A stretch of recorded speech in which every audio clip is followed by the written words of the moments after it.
the club. We're your hosts. I'm Akila Friend. And I'm Ebony Chapman. And we have a very sweet episode for you. As you can see, the Sweet Life Los Angeles has been such a topic of conversation these last few weeks. And just yesterday, it came to an official close with the reunion. So we have the opportunity to speak with Amanda Scott, one of the major stars of the show. Oh. And yes, you're like, the major star. Let's be real about it. And so we're going to dive in, obviously, on everything the Sweet Life, but obviously also because we know and we love Black creators and success, we'll talk about your entrepreneurial pursuits, you being a homeowner, okay, and all the things that you've been working on. So everyone, please welcome Amanda. Thank you for having me. Yes, we're so excited to have you, girl. We were watching the season, and I went over to her house, and we were like, okay, girl, let's start watching.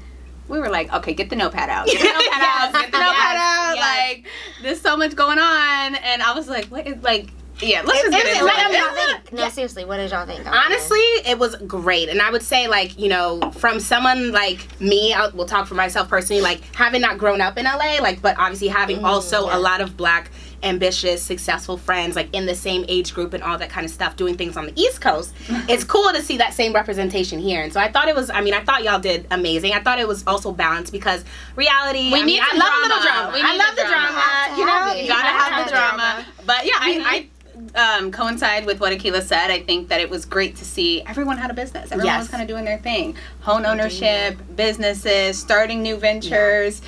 Strong relationships, strong Black love. Right. Gotta give it up for the Black love. All of that. And it was in different fields too, because sometimes you hear everyone's in a business and it's like entertainment or it's like music. So I love that it's y'all are actually doing different things. Like some products, some music, some relations. It's like, and not everyone has to have a business either. So there's some folks who are just like supporting the hustle and just here for the vibes, which is great too. No, for real.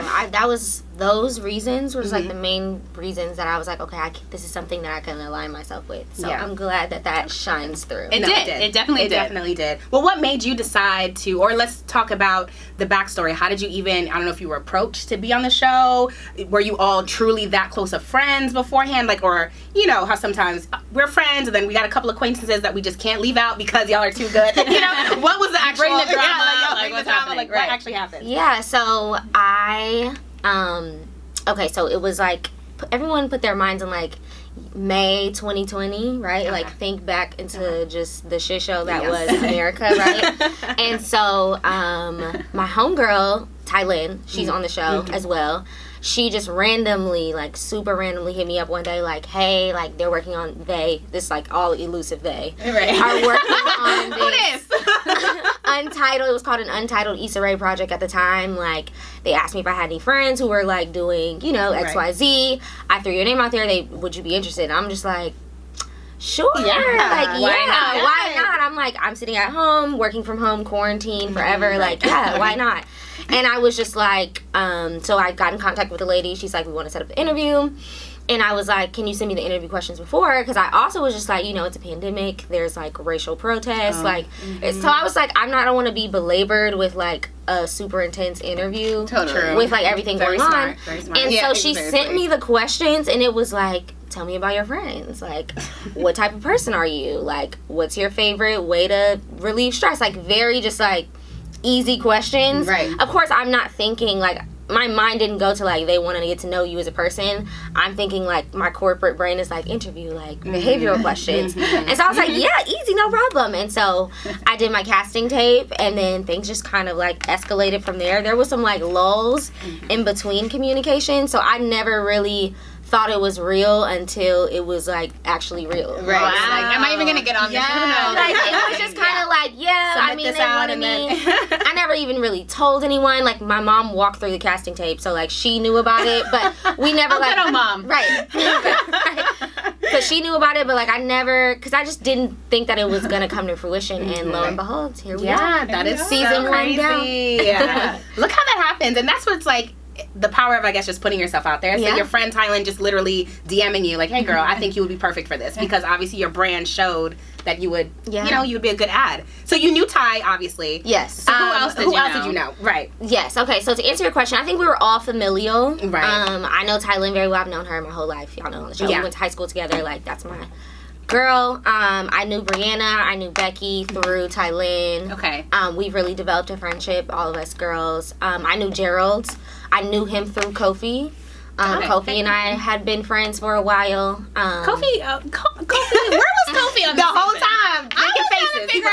He was making the faces. Kofi had the expressions going too crazy. He had them going crazy, but I was like, I want to get to know him. I wanted to see more. Yeah, I think he just kind of was like, you know, my name is Bennett and I'm not in it to a lot of things. But he really, I feel like he has so much more that he can give. And so I'm looking forward to like just seeing what he can bring to the table. But I will say Twitter and just like the social sphere loves him. Yeah. They love Kofi. Yes. You always love a nonchalant. He's so memeable. I think that's what grabs your attention. Yes, and yes. like, you know, he's like an attractive young man, so I feel like that also helps. And you love people who mind their business, And too. he's just like, He's like there sipping his tea, That's making it. faces. Like, we need some comedic relief sometimes, you know? Sure. Yes, For yes. sure. Yeah, so I knew the guys kind of like through him. Okay. Dope. Yeah. Dope.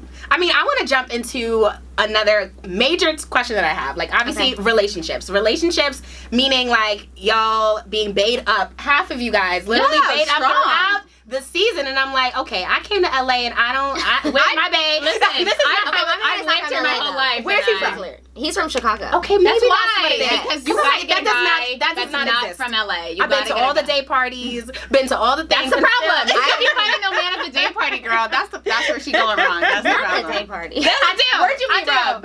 At the bookstore? Where'd you meet him?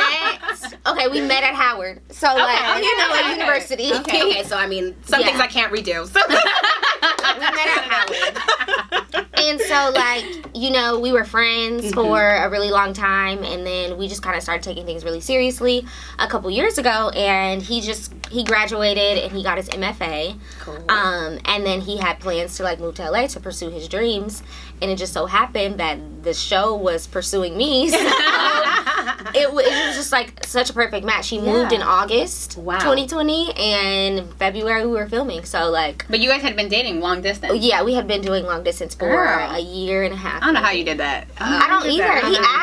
He asked me, like, oh, do you miss it? Like, you miss our FaceTime days? I'm like, hell no! Hell no. Like, I never want to do that again. Like, it was cute, but no. Because I had to do it. Like, I want you here. I want to, like, I'm just such a touchy-feely person. Yeah. And, like, I feel like my love language is touch, so I'm, like, long distance for me just doesn't make sense. I loved it. You like the long distance? It didn't make sense to me either. Like, we got the FaceTime, but you doing your thing, I'm doing my thing. We're living You like it? I loved it. Maybe it was the wrong you person. Look at, she's giving me that face because she knows Are you about on a long it. distance run right now? No, that Okay. ended as of like a week or two ago. Oh, I'm sorry. But I loved it. No, That's don't okay. be. Don't be. Exactly. I'm going to set my line over here. I'm going to be quiet. Next question.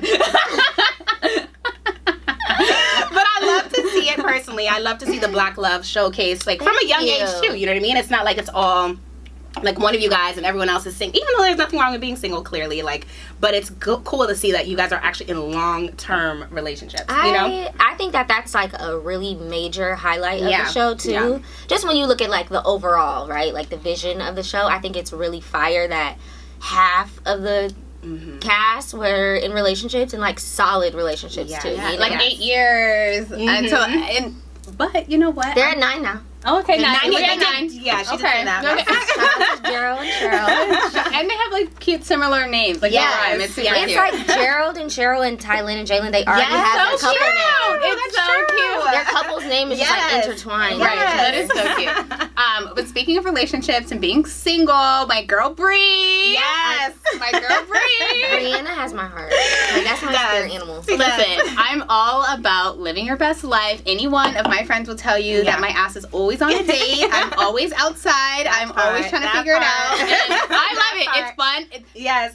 It has its ups and downs, but for the most part, it's pretty okay, you know? So, I like the representation too, like being single, and I think Bree was able to kind of find herself a little bit more when she like stepped away from the friend group and kind of started going on the dates on her own. And she dated a couple boos, and then she found one at the end. So I was like, okay, I like this for her. Like at first I was a little like, girl, what's going on? Yeah. 'Cause I was like, not Becky and you and with everybody else with the same man. Yeah, it was, it was a lot, but I will say, I always say this, Brianna is my favorite character on the show. Like, her character, I think, is just so transparent and so just like... She's going through a lot of things that people are really going through. Actually. Yeah, like, from the dating to the business to just like the friend, the... it's awkward to have that conversation with your homegirl. Like, we kind of did that, but like, it's cool now. Like, that takes a lot to have those conversations in real life. So to do it on TV is just extra added pressure. And she like knocked it out the park. I'm so proud of her. She owned it. She absolutely did. But my thing is, like, would you ever take Rob out of the equation for a second? Like, would you say, like, you would be in that situation where, a friend has talked to somebody else, hooked up with, someone else, and you going for it, and you go right. We know your answer from that. Every day. Nobody would intentionally be like, oh yeah, well, my homegirl used to talk to you, but I'm gonna talk to you now. Like, nobody intentionally does that, right? Right. But like, I think it's important to note that both of those women are not from here, so the pool of men that they probably intermingled with was not that large. Like, sometimes the lines get crossed. So was it happened maybe before everyone was in the same friend group, you think? Or was it? I don't know. I know it happened before film. Like, obviously before filming. Filming. But I mean, like, it's fine now. Like, it's totally fine. I personally would not ever intentionally go into a situation like that. Right. But listen, I also said I would never do reality TV. True. Here we are. Look at that. You really never know. You really never. It depends on the guy. And it would be understandable too if you didn't know. That's the thing. The other, you know what I'm saying? Like, if you didn't know and you started dating someone, and then they're like, "Oh wait, girl, like I used to," and then you'd be like, "But then it's like, what if you like them? Do you?" That's at that point, it's too far. At that point, it might be a little At that point, lines. you gotta figure out with your friend. Like, speak up, date one. It's like, girl, I'm in love, and you want me to drop him? No, I don't know if I can do that. I can't do that. It's either him. I'm gonna go with him right now. I don't know. Now, long I'm waiting for this. Okay. But there was a lot of pressure, I think, overall within relationships. I mean, it's already pressure not being on a reality TV show and like potentially like putting your boo on Insta, for instance. But like, you know what I mean? Deciding to post, deciding to tag, like. Right. So imagine. I can't imagine. You obviously lived it, but like, I can't imagine doing this. What has it been like? The reactions to you guys as a couple, or even if it's not you and Rob, like perhaps like you on looking at Tylen's and Jalen's relationship, or looking at some of the other Cheryl and Gerald. Cheryl and Gerald. Yeah, I think it was really important. Well, I thought it was really important storyline that all three of the couples on the show were very different. Yes. Like, Tylen and Jalen are like fun. They don't take themselves that serious. Like, it's kind of just like lighthearted, but the love is like very real. Oh my God, it's so real. When he opened up in that scene with Tylen's mom, and just like the things that he's been through. Yes. And I was like, oh my God. Yes. Yeah. It just touched my heart. I was like, like he moved in. Yeah. And the mom was like, you better get your shit together. You can't stay here if you don't. And he did. And I just that tightness of the whole situation, I was like, oh, my heart. Like, that's beautiful, you know? And then like Gerald and Cheryl, they've high school sweethearts. They've been together forever. Like, that's it's like one in a million over there. It's literally like match made in heaven. Right? Come on, crazy. And then you have me and Rob. Like, we've been friends. We've been long distance. We are doing relationship. It's cross country moves. It's a lot of like other like factors too. And like, we're still just like making it work. Really locked in. And so I think it was really important to show that there's like different types of couples and all different stages in their relationship. So now that you guys are kind of in this, I guess I'll call it like the fame game. How have you guys been handling it? And like, I think to even add on to the question was kind of like, are you feeling more added pressure? Are you getting more DMs? Are people, talking crap? Are they encouraging you? Are you getting love? Like, what kind of has been the reaction since the fame game started? So, okay, the show dropped on August 19th. Crazy. And then I went on a 3-city tour, maybe like the 21st. Wow. Like that weekend, pretty much. The show dropped on Thursday. I left on Sunday. And I did Miami, Chicago, New York. The response that we got in Chicago, and that was promoting the show. No, it was just like my personal outside. Okay. Like, I've been slightly. It was just like a personal, literally like a personal trip just to celebrate. It was one of my friends' birthdays in Miami, and then in Chicago, I had a launch party for my lash line, which I know we'll get into, and in New York, it was just like girls trip, like party. So the response that we got in New York and Chicago was honestly unmatched. Like, I couldn't believe that the show had been out for, like, 3 days at that point, and people were really like, oh my God, like, I was just watching you on TV. Like, crazy. I know it's not true, but it is. And, like, people walking down the street, like, honking their horns. And we're in Chicago, in my boyfriend's hometown, and we're just, like, standing on the street, like, walking up the street, and people are stopping him, like, yo, what's up, bro? Like, people that really know him. And so that has been really cool. I think that's, like, the fun parts of it. Yeah. That's been really cool. Since I've been back home in LA, girl. Nothing like hometown. no one said anything to me. I'm like, so y'all don't... Not you on all these billboards. Y'all don't recognize... But it's like outside. Right, you're on every billboard You're on in LA. La Brea, you're on Fawcett, you're literally everywhere. I've seen all of them because I've been gone. The only one I saw is the one on Manchester and the 405, by Roscoe's. Yeah, but yeah. all the ones over here in, like, Baldwin Hills, Ladera, I haven't seen. Wow. But yeah, in LA, it's just like, people are just like, that'll be Next day. $25.99. Listen, I feel like LA, like, we're so, like, I guess this is the culture for this anyway. For this space, like, to be the famous, everyone wants to be on some shit, that I feel like people are like, all right, girl, like, what's my move? People are more selfish in that way, I think, more in LA, because they're they like, all, I guess, want like, the same thing. They all want the same thing. They want the fame, and, so that I feel like they're like, okay, like, yeah, so have you... But I love that, though. Yeah. Like, I can appreciate that I right. can be in my home city and, like, it's regular. Right. Like, it's regular fine. business. That makes sense. That makes I can sense. appreciate that. You mentioned birthday parties. Let's jump into your birthday party in Palm Springs, girl, because it was so Wasn't it beautiful? It was. First of all, I loved it. I was thinking of throwing my birthday in so Palm fire. Springs, and now I'm going to just go back to that episode and be like, okay, let me get this. I'm going to Because get this one likes to do the most. I do like to do the too. most. This one which she is did- why I loved her party. She did a trip to Miami in 2 weeks. I said, bitch, I can't do it, bitch. I can't. The way you did it, I can't do it. You can. Listen. And you will do the next one. Right? Okay, I was like, Carly went to Miami. I was like, bitch. Where you at? Where was I at? I'm gonna get it together. I'm gonna get it together. I need another job. That's really what it is. That's what it is. It's all good though. Not just spilling the wine, child. The rose agrees. Girl. Right? Okay, it's fine. We gonna Let's keep it talk moving. about Palm Springs, Miami. You guys obviously touched on it in the reunion, but I'm like, let's really dig into it. So obviously you had your birthday, and I'm not even gonna ask you because I completely agree. Somebody else, coming in or being invited, like not being invited and showing up, it's like, ooh, that's dicey. But your reaction to Miami, what do you got to say about that now? Now that it's over. Now that it's over, everyone has seen what they've seen. That's all what we saw, girl. What happened? Yes. I think that my reaction was, one, validated still.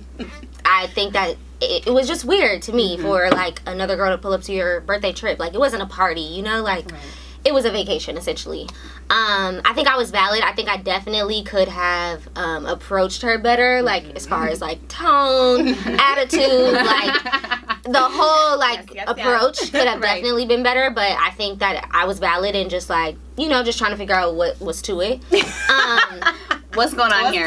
I feel like I wish they would have aired the conversations that I had with PJ. That's what I wanted to see, because I was like, okay, so outside the house, What you said yes. Outside the house, inside the house, hell, like, I recall at least, like, 2 to 3 conversations I had with him. So, drunk me probably had way more, you know? Right. And so, I wish they would have aired that, because a lot of the, like, flack on Twitter was like, oh, y'all have all this energy for Miami, but not for PJ, and it's like, I've been pressing issues all season. Y'all know that Right. You asked the questions. Right. So, I mean, you pressed him as soon as he got out the McLaren, girl. But I thought, right. It's just like, But I thought it should have been just PJ. Miami was in it, and I was like, ooh, like.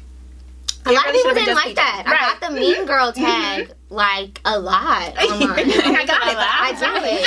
I think in the beginning, I think that first scene, like, when they first get out of the car, I think that was, like, just my knee-jerk reaction. Right. Also, it was our second week of filming, so I'm really just like, oh, wow, like, this is how... You popping out. Just taken aback, like, this is how the reality shit works. Yes. Like, okay, copy. Like, I get it, But I do think that what producer encouraged him to get that McLaren? That's what I want to know. Who said? I don't know. Who said? Issa, was it you, girl? They made sure to show that Honda clip beforehand. So I'm like, we would have never known. But Oh, my goodness. That shit was just too good for It was TV. too good. Got the thing flying. I was like, just leave it. Just leave it. Just leave it alone. Just leave it alone. Oh my gosh. But yeah, no, so going back to Palm Springs. Right. So Miami, dang, girl. What do y'all think? I felt a little Yes. like, okay, first watching it and not knowing like what I saw in the reunion, I was like, nothing pulling up, like flexing, doing the most, and you bring in a girl, like that shit just not cool. And then I thought, you know what? She's there. Let's just make it work. But I think the problem was it was like PJ and Becky already had this energy. Mm-hmm. So, like, they were flirting. They were kind of going out. Like, they were kind of doing their thing. So, for me, I just felt like, you disrespectful as hell bringing somebody else up in this house. girl. All fingers point to PJ. That's how I felt about it. 100%. And so at the beginning, I was like, I understand your smoke. I understand you being Like, upset. bring That the makes sense. McLaren, leave the girl. That makes sense. Like, But even And I would have been like, nigga, you're extra, but But okay. fine. Yeah, but even if that happens, I'm more like, I was kind of feeling Miami where after you kind of got it out, I'd been like, okay, girl, you here. Let's just bring you in the fold. Let's just all have a good time. Like, leave her and like have a good time with her, and then PJ would receive all the flack. But I feel like that would have been different, and that totally could have been fine had Becky not had Those been words, hanging out right. with. Been hanging out with. Oh, PJ. You get what I'm saying? I thought because Becky wanted a little bit of smoke But too. I'm saying she hurt feelings were hurt. But Like, that hurt. Bring your hurt feelings to PJ. Like my thing is, if I'm Miami, I don't know. on the receiving end of that, I'm like, oh, on okay. the receiving end, I now, feel it. Now we gonna. But if I was Becky, girl, I'd be like, yeah, over here bringing this girl To PJ. I would be having all types of issues, and I might have something to say to her too. Yeah. So, but then I be feel ready for her. the reaction too, because I think she said what she said and then walked away, right? She should have and owned then it. denied She should have that owned she it. said it. What do you think? You're like yes, yes, Listening. I think again. So that was the first scene, right? Getting out the car. Right. Then there's the last kind of scene in Palm Springs where we're sitting around the fire pit. Oh, right. Yes. I think that's when things really Got just, a little like, heated. escalated and got heated. My major issue, which I don't really think was portrayed properly in that scene, was PJ not dissolving the situation. Yes. No, that was portrayed. And that was the primary topic of conversation around that fire pit, at least on my end. And it was just that, like, PJ, you have these two women, these two beautiful women, like, bickering, arguing, doing whatever. Because of you. Because of you. And then he waltzed over to the fire pit and just sat down and was just like, whoa, whoa, whoa, whoa, whoa, whoa, whoa, whoa, and got mad at Miami. And I was like, wow, if I was Miami, day one, I received that. That's when you have your money ready to go. And like, okay, let me just about Go face, home. have a Go great home. night, have a great Immediately. weekend. It's time to go. You know, that would have been my reaction. then she would have missed her, like, TV time. Oh, say that. I mean, Say that. true that. You gotta go home. Like, you already here. You already here. Mm-hmm. It's a show. We get it. But yeah, I just think that, you know, at the end of the day, I think it was, again, up to the man to diffuse the situation Yes. because he essentially caused it. started Yeah. it. My major issue was with him. You know, girls, we bicker, we pop it, and I don't really take well to that. So, like, you spicy, I'm spicier. Right, Like, that that whole same thing. thing. That's kind of where the fire pit conversation Yes, went. right. And then once I felt like it was getting a little bit tit for tat and just a little bit like, What are we talking yeah, about? like, this is going around in circles. I got up and I walked left. away. You did. Totally. And Absolutely Becky did. got up and walked away too, so it Yeah. kind of made it look like we were just like, and then leave. and it wasn't that. But, you know, I'll take it. It's fine. So then at the reunion, because at the reunion it felt like, you know, Becky made it a point to apologize, and obviously it seemed more like because she was getting a lot of flack, she's like, I just want this to be behind me. For you, it felt like, you know what, and I feel that energy now, and I mean, I'm not 100% against it. It's kind of like, well, listen, I said what I said, but you're not innocent, completely innocent in the situation. And Yeah, it sounds I don't like- think yeah. I don't think that she's like completely absolved. Right. of, So like, how do you think all blame. Miami Right. should have handled herself in that situation? Like, what do you think would have been the best thing for Miami to do in that situation? I think that it could have been a more like open and just like affable, especially like once we got into the house. Right. People were saying like I was a bad reader of energy because she brought me flowers, but it's like, So even though Those were Becky the kind of like said her like slick routes. shit, being like, like, is she Flowers. staying here or whatever? Right. And then Miami immediately was like, you have something to say? You know what I'm saying? Right. You think she should have just like left it alone? I mean, I'm not here. I can't tell her how she should have reacted. Totally. I just know when But she I'm was just trying to speaking ask, like, what would me, be the most, like, what would have made the energy just kind of, like, don't a little bit. come. He said you came and that was it. That was that on that. You know, like, But PJ, that was PJ's fault because she made And it that's sound like he yes. had not told her a thing until Yeah. they were already on their and way. that's it is Yeah. like it's Yeah. on him, and that's what I'm saying. Like, Yeah. the majority of the blame is on PJ, 1000%. Like, Right. Myami unfortunately caught a lot of strays. She caught all the She caught a lot of strays, and I think she did a really good job of like holding herself down. So shout out to her for that. Definitely did. But like at the end of the day, it was PJ, and I think we discussed that at the reunion, and he felt that he did, which I feel kind of bad about. Yeah. Don't feel bad about it because he was denying that shit the whole time, and then finally when Jordan was kind of like, "Oh no, bro, like take accountability," then he kind of was like, "Okay, well, like I apologize." So I was like, "Okay, sir, like." From the beginning, like don't deny that it was a flex when it was 1000% a flex. Like, and he's like, well, then he was like, well, do you rent an Airbnb that's like not your that's your house? And it's like terrible analogy. No, but like that's the point. Like it's a flex. Like I'm doing the Airbnb. Or also, flex. does 10 people live in my house? Like no, we need the rooms. We need the rooms. We need the rooms. We need the space. We want it to look nice. We want nice Instagram photos. Like we're doing this all for the freaking gram. Like at the end of the day, so it's like you brought the McLaren. Just admit that, like I was fucking flexing. And that was my major. That was my major piece with PJ. Like, if you're gonna be that nigga, tell your two women to shut up, and get over it. And honestly, it could have like dissolved the situation. Like, I did it, and stand in it, you know? Yeah, because it dragged on the whole weekend. Because he was just kind of just like sitting there, like. They'll figure it out. And they did, because I was kind of shocked that Becky ended up there that night at Palms, like the last night. With PJ in the bed, child. Yeah, but we'll talk to Becky about that. And I would just say, like, I want to add that Rebecca is a very, very beautiful person. And, like, the way that she is portrayed in those 2 episodes is quite literally the opposite of who she is. That is crazy. So it's just like, wow, that's fuck that she was getting, like, hate mail and shit online. That was too much. Yeah, that's too much. She is honestly like one of my favorite people. She's so sweet. She's like such a bright light, and I just hate that that happened. Yeah. Honestly, that's like probably the one thing I would take back from the season is I just wish that whole situation could have been better for her. For me, I'm just like. Yeah, nice.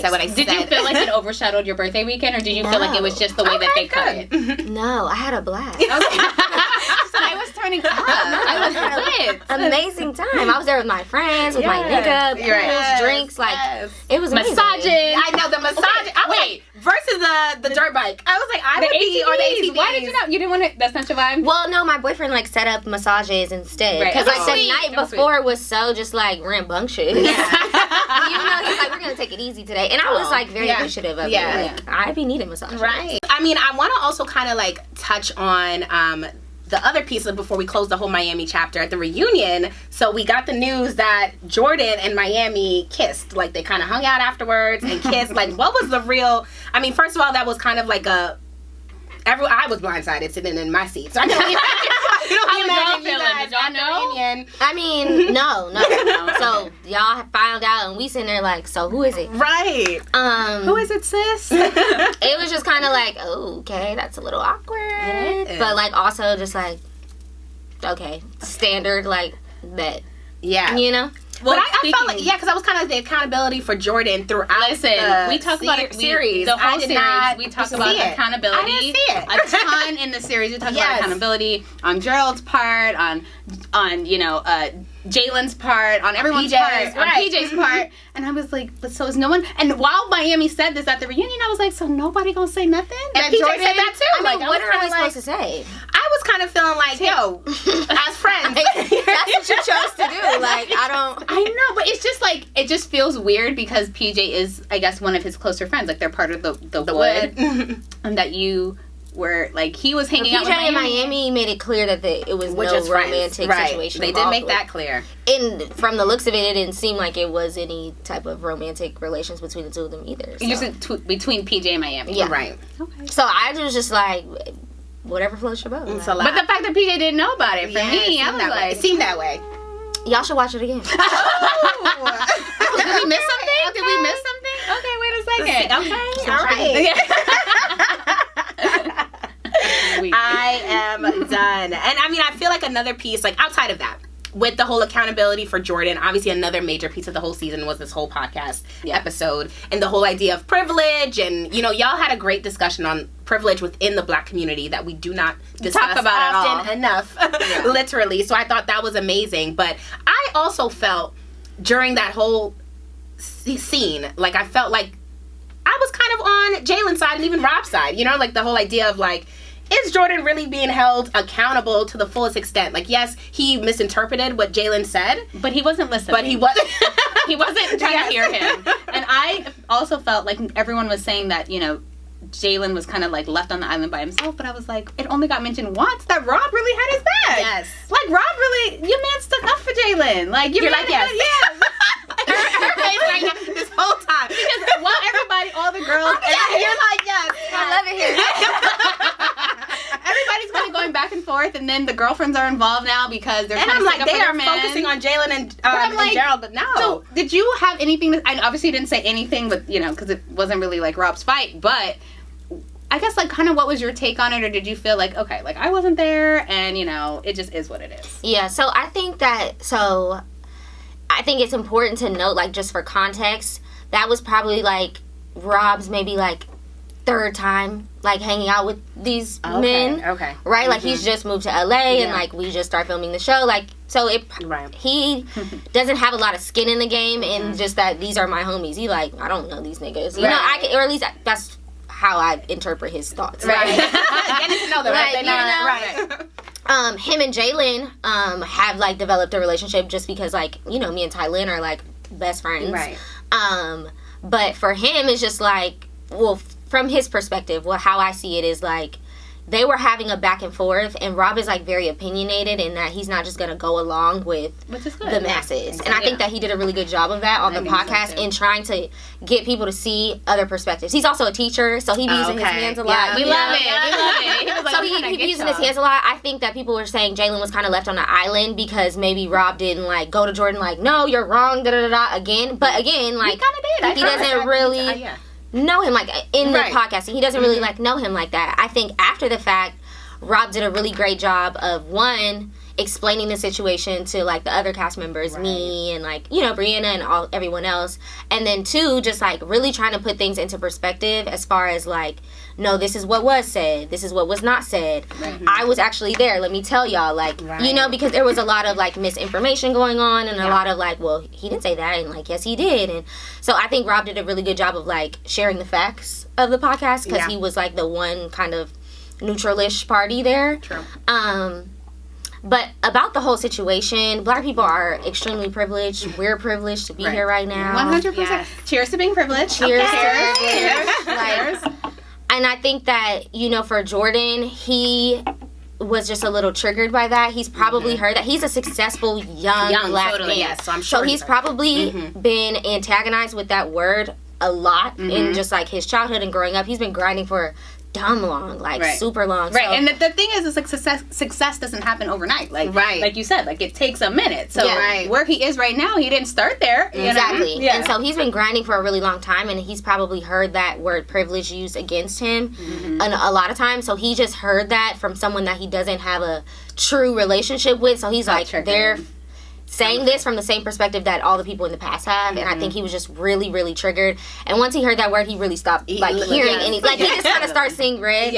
You know, and talking hella fast. Not Jordan be talking. Jordan be talking. He just kind of was triggered in that. At least I think he was just triggered in that, and, like, it was unfortunate because I think the podcast really could have had, like, some in-depth conversations. I think PJ's input on the podcast was just, like, very vulnerable and real, and that he's like, I don't even know what I can bring to this space right now because I don't know how to talk about my feelings. Like, because that's very real. That he grew up in. Like, that's very real. And I think that's really relatable to, like, a lot of Black men as well, that, like, they're not taught to explain or talk about their feelings in a way that's healthy. So it's kind of like either don't cry, suck it up, get over it, move on. And it's, like, not a great space to release anything. Be vulnerable. When you're grown, it's like, oh my God, I have to be vulnerable with somebody. I have to date somebody and talk to them. I have to care about their feelings. And like, it's just a whole ton of things that you're dealing with in, like, relationships, friendships. On top of really balancing the idea of, like, no, we pride ourselves on getting it out the mud. So it's kind of like, on top of that, trying to be vulnerable, it's like, no, that might show a sense of softness and privilege that we don't want to exude, because then it's like, did you really succeed? Because it sounded like you had 5 steps when we had 2. And I think that's something that we should be encouraging. Like, we need more of that, more nepotism, more legs starting up here and not at the floor. Like, we need more of that as a people. And so for Jordan, I just want him to see that, like, it is okay. Like, the fact that you have a mom who helps you or who maybe didn't help you before, because like, you know, you got out the mud, like I get it, but someone and just a support around you is amazing, and like more people need that, you know, and I think he realizes that now. Like literally within the episode he was just like, oh, okay, I think he understood. He came to Jesus. Yes, came to Jesus moment for sure. But I'm happy that they had that moment on the show, because I just really think that was an important conversation to have, something that isn't at all really talked about. Really. Yeah, and especially in like the Black community, like, okay, yeah, like,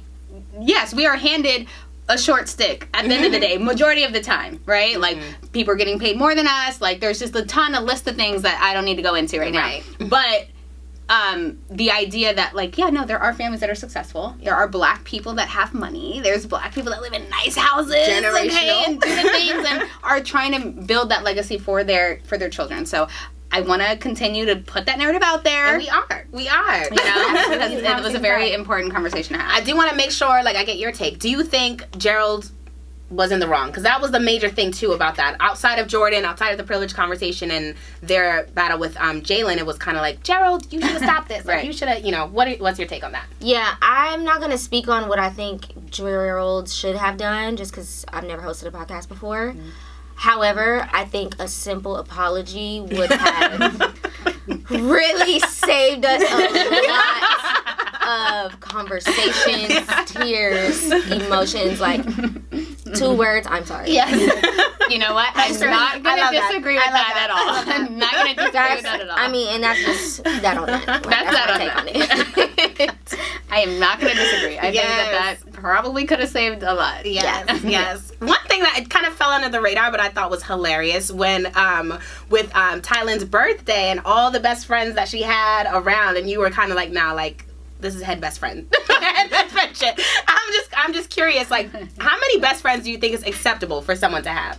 However many you feel, like, whatever is, like, in your heart, honestly. Like, Tylen has a lot of best friends, and I love all of them, truthfully. Like, the whole jokes, like, head best friend, like, real flavor of Tylen, like, that was a joke. It was not, like, I'm not seriously, like, trying to fight any of her best friends. I really do love them. I went to New York with all of them. We had a fucking blast. Cool. Clear the air. We had a blast. Like, it was there's no hard feelings or love lost, and like her friends know that. Dope. Yeah. Okay, cool. Right. I was like, listen, okay, don't play. But I will say though, as a characterization of me, I am very territorial of my friends. Yeah. Like, as a general rule. So, like, that was kind of the way that it was portrayed. So, Got you. All love. Yeah. Right. What do you think is, like, the significance, I would say, of just having a show like Sweet Life LA on HBO Max at this timing, you guys being the ones to kind of pioneer this? It sounds like this could be a bomb-ass franchise across. People keep saying that. Yes. Yeah, I can't wait for season 2. Right. What's happening season 2? No, I think it was really important, just like sitting back and watching it and digesting it all. It was really, really important, I think, for this show to come out at this time right now. Of course, we have a lot of shows with a lot of Black trauma, and you saw pretty much none of that really, like, on the show. That was really trying to think. I love it. You're like, we saw none of it. Like, we didn't really see a lot of, like, Black trauma or just a lot of the stereotypes that you get from Black LA or Black Hollywood in addition to Black LA. So I think that was super dope. I love the fact that we were able to profile and visit and support so many Black businesses around LA. We literally filmed up the street. Literally around the corner. I was like, oh, okay. And so I think that was super dope. The fact that I went to work every day with Black men and women behind the scenes, behind the camera, like our showrunners Black, our co-EPs, our writers, all of them, like, all of them Black women, minority women. I thought that was really touching for me. Just because I work in corporate America, and y'all know. We know what it is, girl. We know. And so that was really important. And then just the fact that, you know, we're really young people on the grind, on HBO Max, like a global platform. I think it's not really any shows like it right now. No. I think that we'll see a lot more, honestly, after it if we've done well. So I think that people will see, like, there's an audience and, like, a market, and people want this type of shows. And I think that'll really shine through is when we start to see other shows like it. It's like, Okay. Okay. And you were speaking on on, filming up the street and being in the community, and, the word or phrase, buy black, the block came up. Yes. Several times in the show. I think you said it, actually. Okay, quote. But what does that really mean to you, to your friend group, to the show, to the cast, to be buying black, the block? Yeah, I think that the show, in essence, honestly, is a huge representation of that. Because there's real estate in media, right? Like, we've taken up a big piece of real estate in media with our show. It's black as fuck. Mm-hmm. So I think that that's important. As far as, like, physical equity and just, like, ownership and having your way with the resources that are available to you have been just, like, top of mind for me forever. Even when I was, like, in college. I can attest my parents to that. My parents are, like, very on top of it. My mom works in finance, so she's, like, the money lady. And my dad is, like, a serial entrepreneur, and he's always just preaching, like, ownership and equity and, everything's a business, no matter what it is. And so I can really, thank my parents for just giving me the drive and the push, like, the motivation, like, you can do it. Because a lot of people, they feel like, I'm 24, like, I can't buy a house, but it's like, you really can. Like, I promise you, you can. Yes. If I can, like, you definitely can. And so Buy Black the Block to me, it really just is an ode to taking back what has been stolen from us and what is trying to be taken from us. Okay. And putting our best foot forward as far as ownership goes, and thwarting gentrification and redlining, and I could go on and on. I love it because you bought it in your first home in South Central. Like, that is huge. How is it going? And just, like, what can you say top of mind around the process? Yes, so yes, I did. I bought my first home in South Central. It was a kind of long process. I started before COVID, and then, I think I started before COVID, and then COVID came, and I'm like, I don't know what I don't know if I'm gonna be alive tomorrow. Right? I'm not about to be spending thousands of dollars on this. Like, no, no, seriously. I was like, no, I don't know what's happening. The money in case I have to do the dash. Yes. And then once it kind of, like, it never really, it's not settled, but once we kind of realized, like, okay, this is just how they're going to be for now. I picked it back up in, like, maybe August 2020, and I closed in December 2020. Okay, nice. That's great. Oh, yeah. Thank you. Yeah. It took a while, though. It took a long minute. I kept getting outbid or my offer declined. So you were bidding on other houses? Yeah, on other. Yeah, I bid on, oh my God, a ton. But I kept getting outbid or, like, sellers declining my offer just because there was either cash buyers from XYZ Corporation, or someone just came in at a higher bid, because real estate is, like, a tricky market. If someone wants the property, they can easily outbid you and it's done, right? So I kept getting outbid, and I was getting really discouraged, honestly, like really, really discouraged. And then I came across this property in South Central. I was like, I don't know. I, like, left it on the table, and then one day I was just laying down, and I called my real estate agent, like, I want to go see that property again. Like, it was just, like, on my heart and on my mind. And turns out, like, the people who lived, it was a family home. The people who lived there, they were black. The seller was black. Their agent was black. It was a black woman. And so they had some other offers as well. But they really just appreciated my drive and just my work ethic and being a young black woman. And so they sold it to me. That's And they did not have to.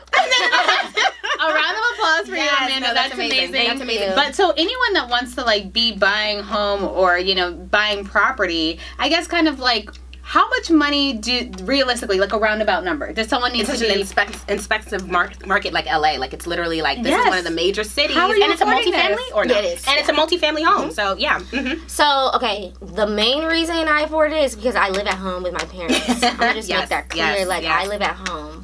So I don't pay any rent at all. It's a big deal. Let's just start there. Like, it's not like I'm driving a BMW and I have this, like, floor-to-ceiling window apartment and I bought a house.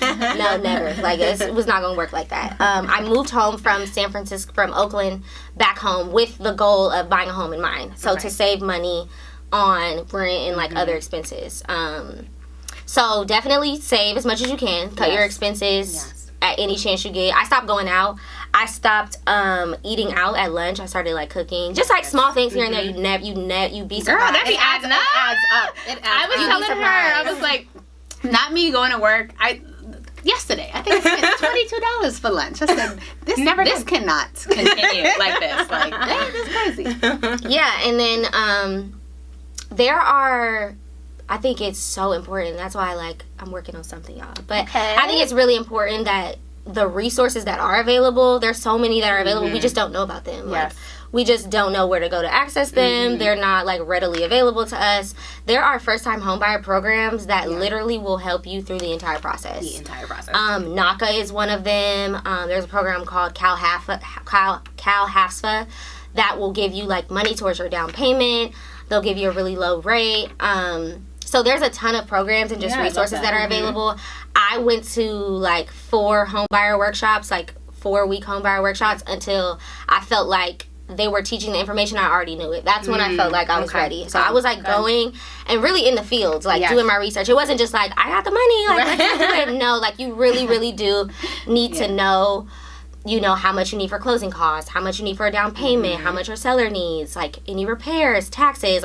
There is a lot to it. Don't they have the homeownership fees? What is it? Yes, HOA fees, depending on where you buy. Right. So there is a lot that goes into it, and anything, you should do your research before. Yeah. But there's so many resources that are out there to help you.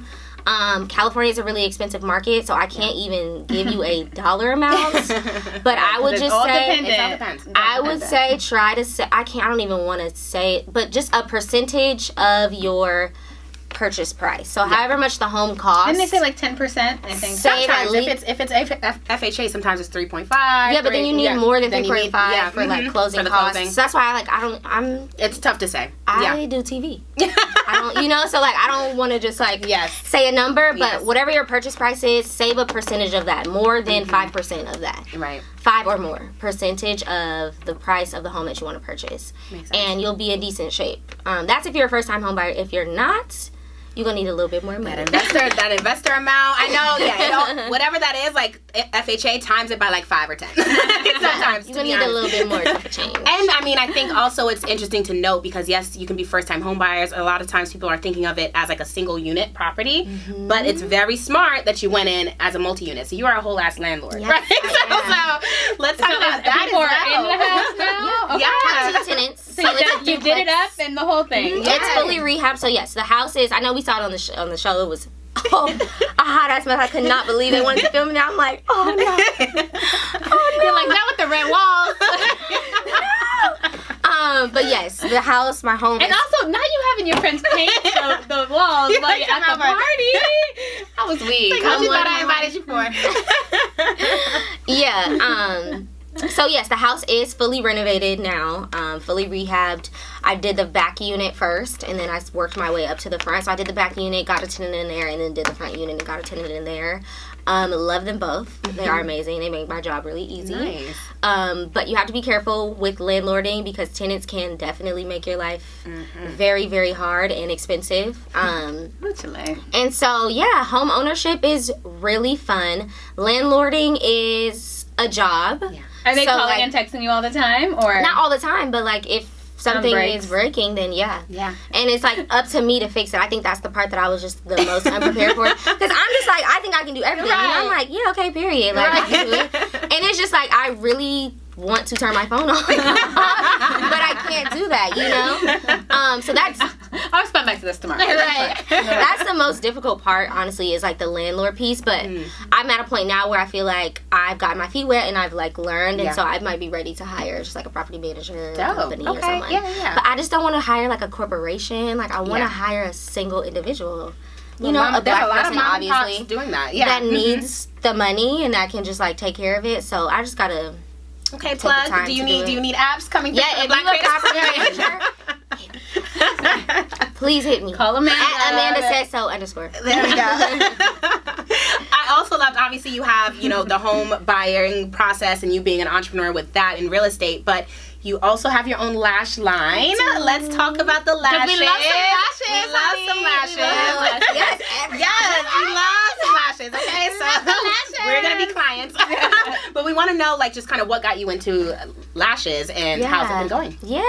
I actually brought some for you guys. Oh my God! Not a surprise. Love that. Cute. Thank you. Okay, Kollection.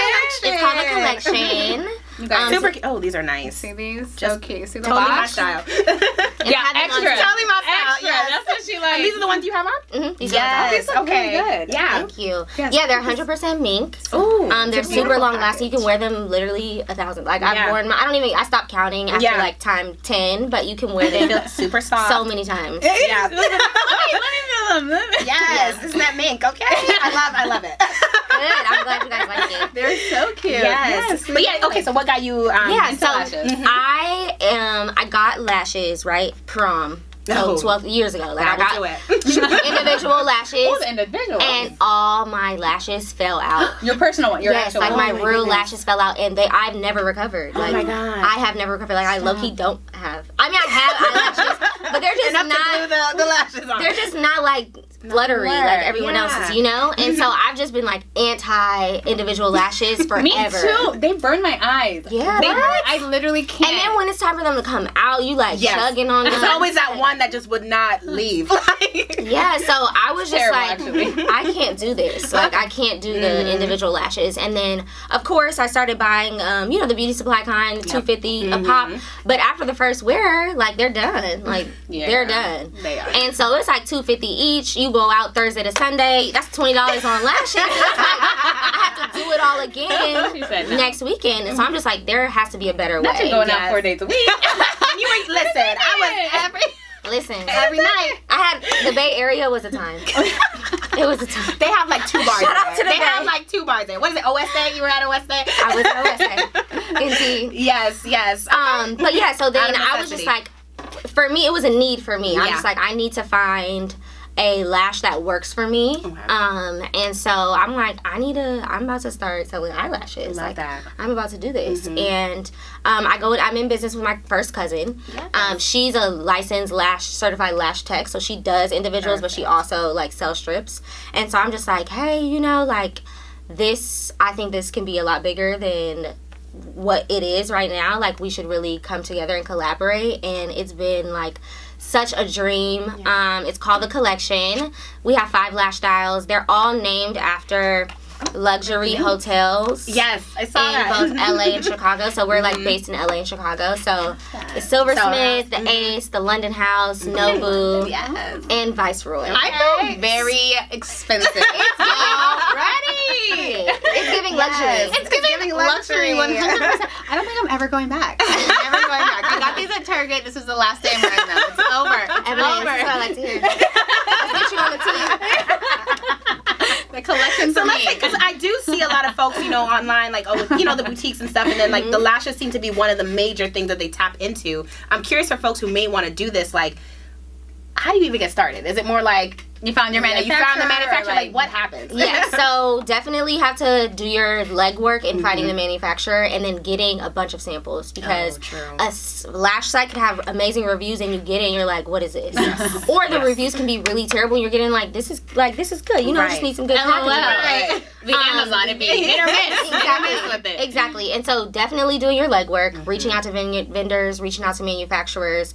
Also, I work in PR and like marketing comms is my passion. So like it was really important for me to brand the lashes, like not to sell lashes, but also to create like a brand around it. And so our tagline is luxury lifestyle lashes. And so if you go to our page, it's at the Kollection with 2 N's _ on Instagram. And it's Kollection with a K. Yes, Okay. Kollection with a K. You'll see, like if you scroll on our page, you'll get the vibe. Like our colors are black and gold. Like we're giving luxury feels. We have like, we post content about like waking up and being your best self or like prioritizing self-care. Those are the type of things that I really wanted to engender so that it's more than just like lashes, right? Like it's really a lifestyle that we are kind of pushing. And so there'll be more than lashes. I was about to say, what's next? And like, how do you think, was it really the marketing and PR thing that really got it off the ground, made it more than lashes for folks? Like, how did you grow the business outside of, okay, this is another place where I can get lashes? No, this is an experience. Yes. Absolutely. Honey, this is serving. Absolutely. I think we really set the tone with, so we've had 2 launch parties, one in here and one in LA and one in Chicago, and I think we really set the tone for the brand and the product with those events. I personally love events. Like, I love, I'm gonna call Thailand. We need an event. Thailand, come help us with the event. At House Party Creative, we are accepting new clients. Love it. But yeah, I think that those events really kind of set the tone. And then we invest a lot into just like our social contents, our videos, our pictures. And so I think that really has like elevated and set the tone for the brand. And now we're focusing on like scaling. So like what's next? So we're tapping into some like influencer marketing, which is new for me. So it's like, not only am I, selling lashes, CEOing the lash brand, I'm also just like CMOing it as well, like figuring out new marketing strategies, and that's the funnest part to me. Like that's the best part. Okay, that's awesome. It's interesting how you did. I don't know. We be struggling. Literally. We be a little struggling. I think it's fun though. I think it's fun, but it's definitely more like fun. But this is the thing. We'll come up with the idea, but then it's the execution that we're like, all right, now how do we get this done? How is it gonna look? And it's like, okay, let's try it on our own. And then we try it on our own. We're like, girl, that look crazy. We need to hire somebody. Like it's a process. Don't be afraid to hire. Honestly, like do not be afraid to hire. Like I had the vision and everything in my head, like vision boards, my notes app is like going crazy. But I was like filming the show at the time, rehabbing my house, still working my full-time job, and it's just like I can't sit here and make graphics. I can't post on. You are hitting a nerve, Amanda. Like I can't post all day, every day, and so it was like I think it's just important to like recognize your strengths, but also recognize the areas where you may be weak and like hire. That's it. I think that's really, really important. And we hire a girl that is literally like my fairy godmother. Like she is a Olivia Pope as yes. She takes care of so much stuff for the collection, and I just like cannot thank her enough. Love you, Julia. Okay, Julia. If you need a part-time gig, call us here at the Black Creators Club. Okay.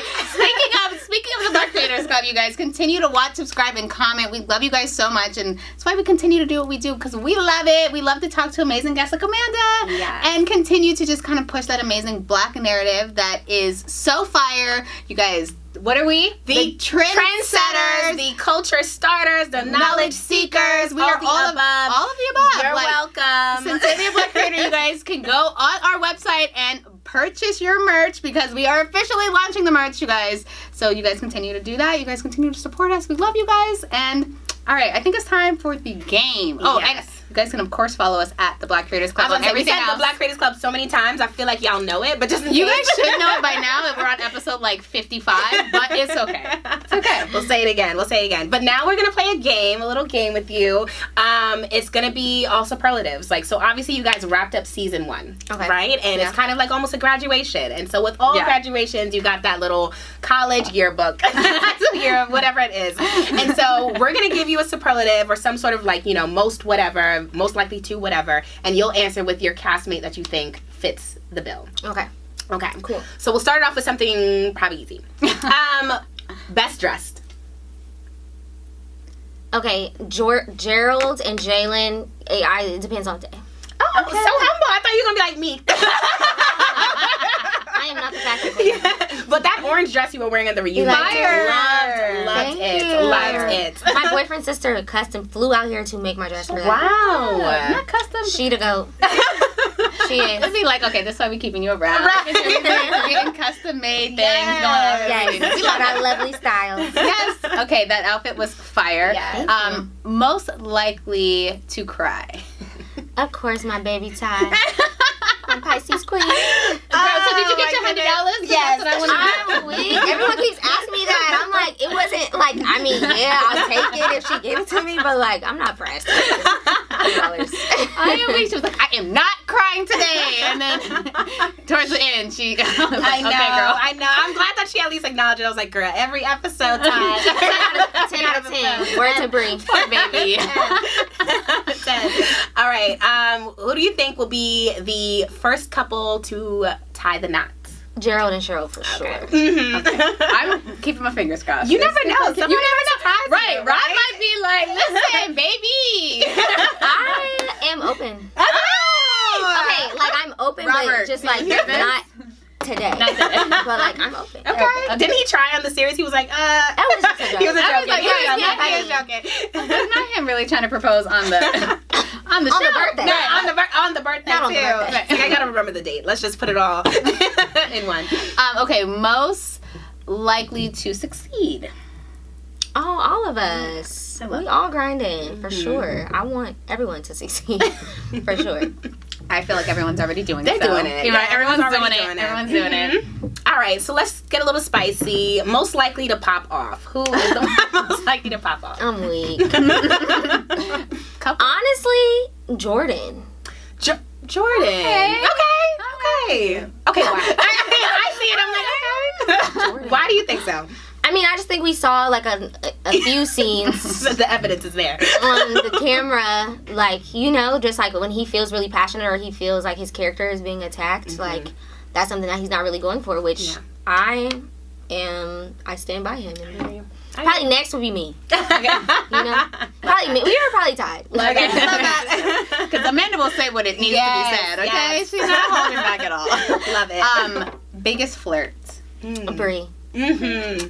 Me and her, kindred spirits. Literally in that love way. Y'all need to meet. Love We Brie. do need Love to meet. Brie.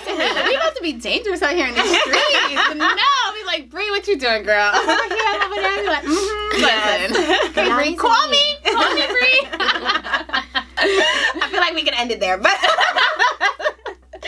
flirting all our way through 2022. I love that. Amanda, this was so great. So Thank dope you to have guys you for on. Like, having honestly, me. It this really is was amazing. But I have one final question. What's the final question? I didn't ask, and Okay, so during the reunion, did Ty and Cheryl really have a kumbaya? Yes. Yeah. Yes. Okay, Mhm. and did Thailand? Did she finally make up with Gerald? Tune in next time. I think we just got an exclusive. Yes. I think that was a little something. I love that. I love it. Did they officially announce a season 2? I'm like, They have not. They have not. Okay. Everybody knock. Listen, we knocking. Add us to season 2. Add us to season 2. We're ready to We'll be the next podcast moderator. Right. We're just messing. We're just messing, Gerald. You did a great job. You didn't do anything wrong. You didn't do anything wrong. You let two grown men handle their shit. That's what it was. That's what it was. You know what? But sign the hell out, bitch. All right. This one. It is. All right. She's a troublemaker. She the one. Troublemaker, trouble shaker, trouble breaker. Amanda, let our people know where they can find you or anything else that we should know about you. Yes. What's up? It's your girl Amanda from Sweet Life LA. You can follow me at AmandaSetso_ on Instagram. I'm at Amanda Lauren 2 A's 2 N's on Twitter. And you can shop the collection at www.thecollection.co. Yes. With a K. Yes. Okay. Yes. Get these lashes. These mink, 100% mink lashes. 100% mink. Yes. baby. No, That's what we they're talked really about. cute. That's what we talked In the about. packaging? Like, let's get into it. Come on. Not yes. the snake skin. Not the snake Come skin. on. And the see-through in the front. Listen, don't Nothing play. I do is regular. Okay, that is how we outro. All right. That's a quote right there. That's how we do it. Nothing I do is That's how we regular. do it. So you can find Akila. You can find me chatting everything in the media industry and lifestyle, all with a dash of style at Akila Friends. Where can they find you? Okay, you guys can find me on Instagram at EvanAChapman12, talking everything Black-owned businesses and, of course, the Black Creators Club. Yes, at the Black Creators Club. Thank you so much for joining us tonight. And remember to always abide by your ABCs. Always be creating. Bye. Cheers, y'all. Cheers.